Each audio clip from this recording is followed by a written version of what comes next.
improvised speech from the proposition, please. Pratyush Adhikari. First of all, thank you for rejecting all my POIs and for not hearing us well. My speaker did offer solutions. I think you were asleep. Enough of Deadpool, Spider-Man, Superman. The world is not Marvel. And there are three types of lies in the world, my dear audience. White lies, black lies, and statistics. Our friends quoted examples of how minorities have now come up and they're getting college degrees and all. But did you take into account the population increase, the influx in the country? No, and that's why I say they lied. Arguments, arguments, and arguments. Arguments for arguments, arguments against arguments, but all just for the sake of arguments, no head and tail. My friends insisted that few groups who have been discriminated against for years now need upliftment and we should help them in the upliftment. But I'm sorry, they're no sack of potatoes that we uplift them and walk on. The basic idea states that we should allow certain disadvantaged groups reservation at various places. But two wrongs do not make a right. What we are here doing is reverse discriminating with support of the state.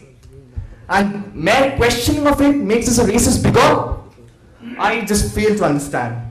I tell my worthy opponents, if you've got nothing to speak, speak nothing.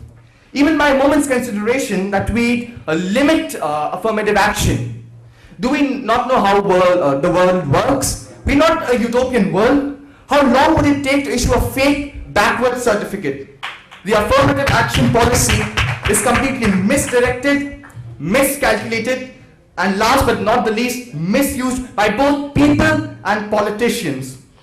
It's like reminding the specially abled that they are specially abled.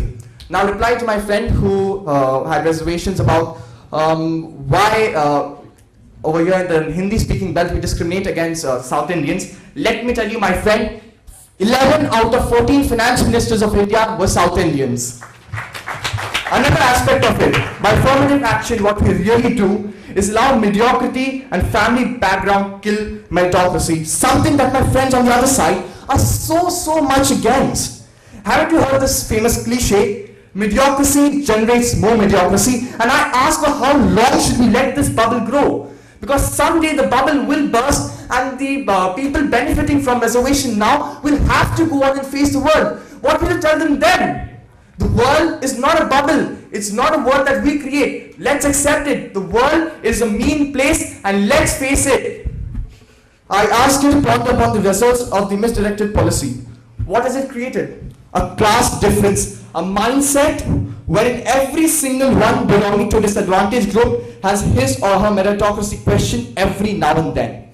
The opposition has reduced people to vote bank, to a number, and humans to herd of sheep.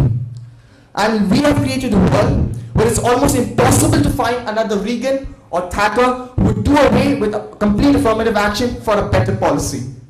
Brain drain, radicalization, unemployment, frustration, and what not. But it all boils down to the same problem: affirmative action, unjust affirmative action, my friends. The bubble created in order to end injustice itself, I'll just end, is waiting to burst, and Stanford University has proved it. Abraham Lincoln had said, you cannot strengthen the weak by weakening the strong. You cannot help little men by tearing down big men. You cannot help men permanently by doing for them what they should do for themselves. Thank you.